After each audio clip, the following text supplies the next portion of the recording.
I am in LA this weekend, cat sitting again for my best friend. I'm a little behind the YouTube schedule. We're behind, but that's okay because now we're back. Side note, LA, yeah, it's kind of cool. It's kind of cool, you guys. The weather, the sunshine, the breeze, a little humidity, palm trees, butterflies. I don't know. We'll see. We'll see. Okay, I want to talk about what it has been like this year, traveling more than I ever have while continuing to work remotely. I mean, I only work remotely, obviously, working as a virtual assistant and online business manager. This has been one of my busiest travel years ever. So let's run the tape back. Let's run it back. January, I had my 30th birthday in Tulum with my girlfriends. March, I was at my family's Longhorn Ranch in Texas. In June, I spent 3 weeks in New York City. July, I spent a weekend in Denver. August right now has been the most insane month. I had a wedding in New Jersey, followed by a week in New York City, came home for 3 days. I'm now in LA for 3 days. I come back to Vegas for 3 days. I go back to LA for Labor Day weekend. Insane. But I'm getting better at this like digital nomad thing. Okay, and then my upcoming trips, September, I might be going to the Bay Area to visit a client who's opening another restaurant of theirs. October, I'm hosting my retreat in Vegas, followed by Longhorn Ranch in Texas again. November, nothing. December, Arizona with my parents. So almost every month this year I've been traveling. So I'm getting better. I'm getting better at working while being on the road. It's so cool that I get to run a business and continue to make money and work with my clients and support my students from anywhere in the country, anywhere in the world. I definitely haven't always been really good at it. I think this year has been great practice for me in being flexible, in figuring out what little tech items I need to bring and pack, and kind of creating a routine, just me, myself, and I, instead of, okay, I need to be in this specific space in order to do my best work.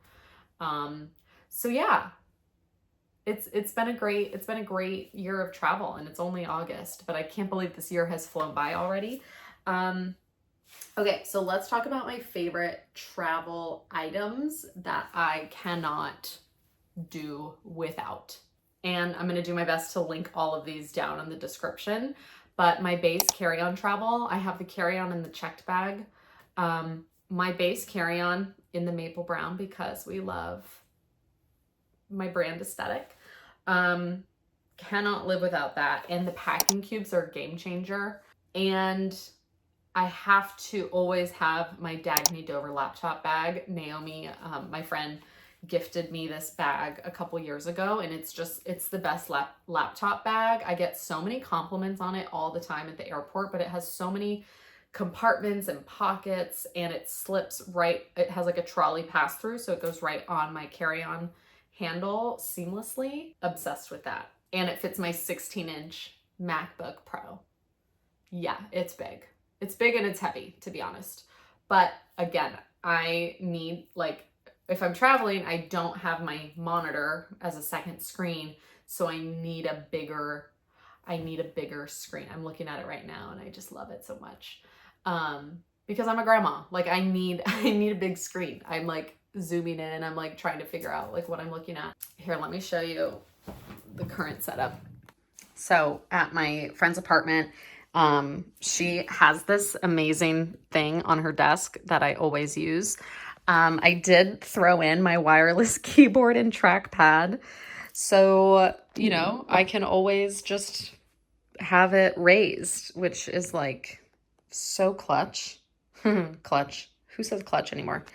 So yeah, that's been a new thing. And if I don't have like one of these at my friend's apartments, I will find like a box to put it on. So yeah, this has been awesome. And then obviously my iPad Pro that I bought myself last fall as a Christmas gift or whatever gift, birthday gift, Christmas, regular gift, I don't know. Obsessed with this. I think it's the 13-inch iPad Pro. The idea was to use this as the second screen, as like my monitor when I'm on the road, which I have done, but I now more so just use it as a notebook, which has been awesome. I have all these different notebooks open and I've just gotten really good at using it and planning out my weeks. But what's cool is you can sidecar this, so I can flip the iPad like so, put it next to my laptop while I work, and there's a setting where I can like slide my laptop screen over onto the iPad screen, so I can, and my cursor will slide across the screen as well. So that's been a really cool hack as well, and when I do more extensive longer term travel, that's going to be really helpful. Although now I've been seeing not everyone, but I've been seeing more of those like tri-fold screen attachments for your laptop. I think I've seen it on TikTok and maybe on Amazon. And I've heard good things about it from like the few people I know who've used it. So yeah, the whole like minimalist digital nomad thing isn't my thing. Obviously, I need to have all my things and tech items with me, but it allows me to work from anywhere. So that's what works for me. Okay, so this little zippy pouch, I think this is technically like a little makeup pouch from Target. This goes in my carry-on, my laptop bag that I bring with me. So, selfie light. Oh my God. Wait, this is so good, you guys. I should have probably been using this the whole time. Maybe not. Okay, actually, maybe not. It's better when I'm like up close filming stuff. So we're gonna go back to regular. This, cannot recommend it enough. I did upgrade my iPhone last fall, so the camera quality has gotten better, but if you have an old iPhone and you're not due for an upgrade yet, or it's not in the budget right now, just get a selfie light. Lighting is gonna change your content, or just stand in front of a window, to be honest, if you're balling on a budget. Okay, magnetic Octo Buddy. So this goes on to the MagSafe magnet on the back of my phone that's built into my case. And it's an Octo Buddy. And it's also a loopy, so I can like hold it and whatnot. But this is what I will use if I'm at home or on the road and I want to like stick it on a mirror while I get ready, or on a window and like talk to the camera. Or if you're out in public and you want to like stick it somewhere and grab videos with your friends, this is great. And then I have my, what is this called? Mini mic. I charge these on just my regular phone charger. This goes into the bottom of my phone. This is like the Bluetooth syncer. Then this is the microphone, and you can clip it. It's like tracking my face. You can clip it onto your shirt. I just hold it. Let's actually test this now. Turned on. I sometimes forget to do that. One time I did a whole video and the microphone wasn't on.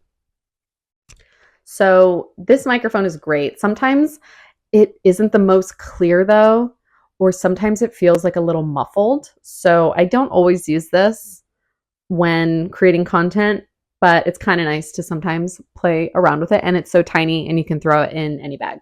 Okay, and then not pictured here, all the charging cords, laptop, phone. I have my Kindle in the bedroom, my Fitbit charger for my cute little Gordiana Fitbit. Oh, I did bring the tripod this time because I just wanted to be able to set this up, and I knew I was going to be doing YouTube video, but I found my friends have a tripod in their closet, so next time I come to visit I won't have to bring my own, which is nice. Anyways, those are the little tech accessories. If you get anything though, get the selfie light. It's going to change your content, I swear. Well, shoot, I went back and listened to it and the mic actually sounds really good Kind of wish I used it from the start, but that's okay. Okay, so that is all of the tech accessories. Let me put this down. Also, love that the microphone you can take with you and it still catches you.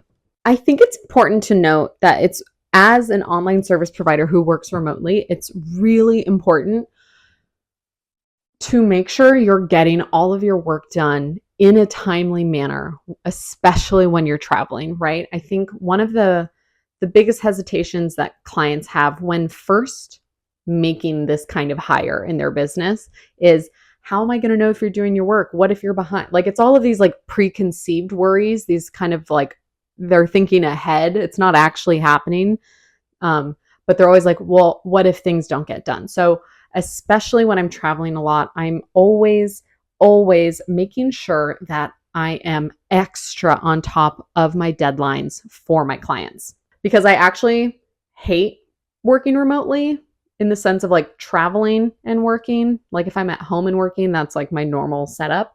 But when I am on the road, it actually gives me so much anxiety to be working because I'm not in my usual space. I am getting better at that though, because I have been traveling so much this year. But the things I do just to really make sure I feel good in my work, that my clients feel taken care of, and that I can actually enjoy myself while I'm traveling is to always communicate with my clients before a trip. This can sometimes look like, a month in advance. Hey, by the way, this coming month, I'm going to be out of town for these days. I don't really give that much notice anymore because I don't actually take the time off. I still get all my hours done before the trip. So let's say I'm traveling Friday to Monday. I will get all my hours done that Monday to Thursday, the week before, and I let my client know I'm going to be out of office Friday, Monday. I'll be back in Tuesday, but all the work's getting done. And I always send those updates to the client, and they're usually like, great, have so much fun. And then I make sure that I don't move any calls. Calls are like, my clients get used to when the calls are, and they plan their days around our status calls. So I never want to be like, oh, by the way, I'm out of town next week, we need to move this call, because then that's going to be like, that's going to throw them for a loop, out of their sync, out of their schedule. And so I like to keep client calls where they're meant to be. If I take client calls on Mondays and I'm traveling, I'll ask, can we move our call to this Tuesday due to my travel schedule? And it's always fine, but I do try my best to keep the status calls where they are, just because I know that is like a really nice routine for my clients that they can always expect. And then for longer trips, like the 3-week trip I had in New York this past summer, I really just operate as usual. So Mondays are client status call days and checking in with my team. Tuesdays, full focus mode on client work in my business. Wednesdays, another call day. That's where I will coach my students on calls. I'll take discovery calls on Wednesdays typically.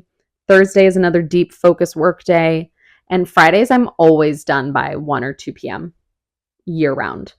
I started doing that maybe a year or two ago, and I'm just like, why wouldn't I do summer Fridays all the time? If I get all my work done, then let's wrap up early, right? So some days I work a little bit later on Fridays, but for the most part, I really try to enjoy my afternoons or use my afternoons for my own business and not client work, because I've wrapped that up early.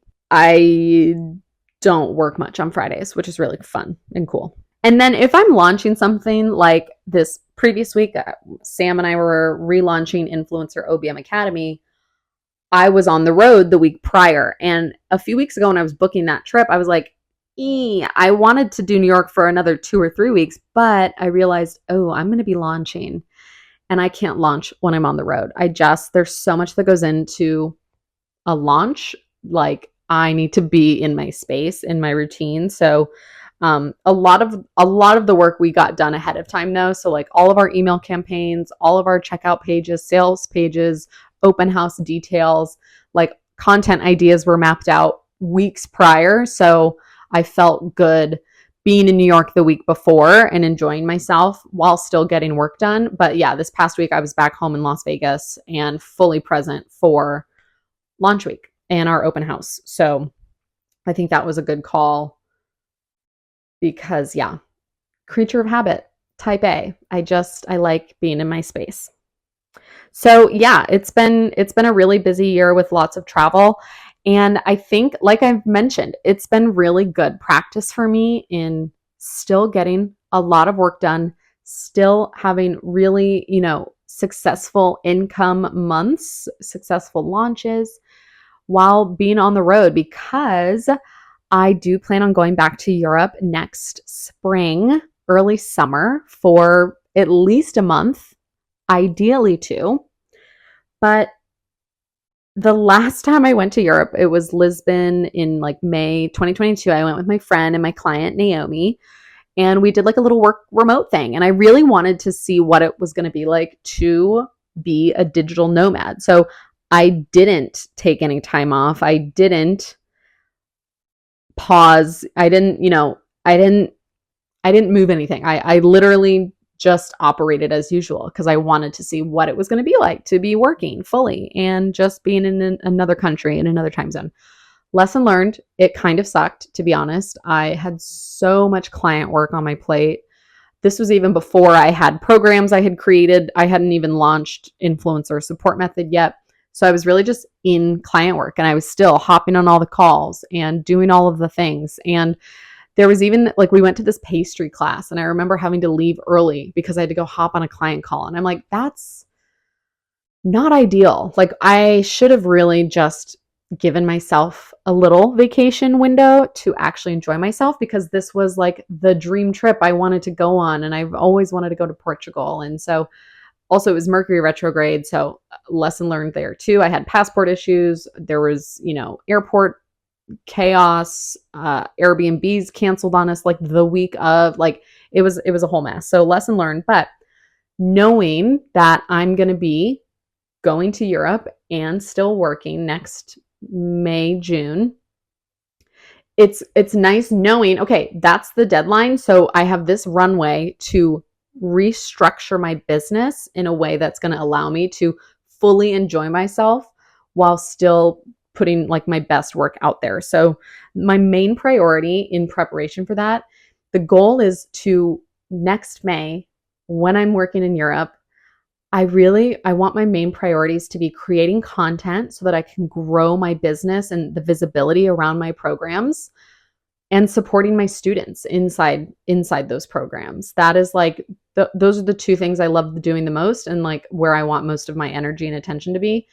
And then I want to really just step out of the one-on-one client work and allow my team to help me with all the clients. And I work with amazing clients, and even more recently, I'm having more women reach out to me asking about like how I could support them in their business.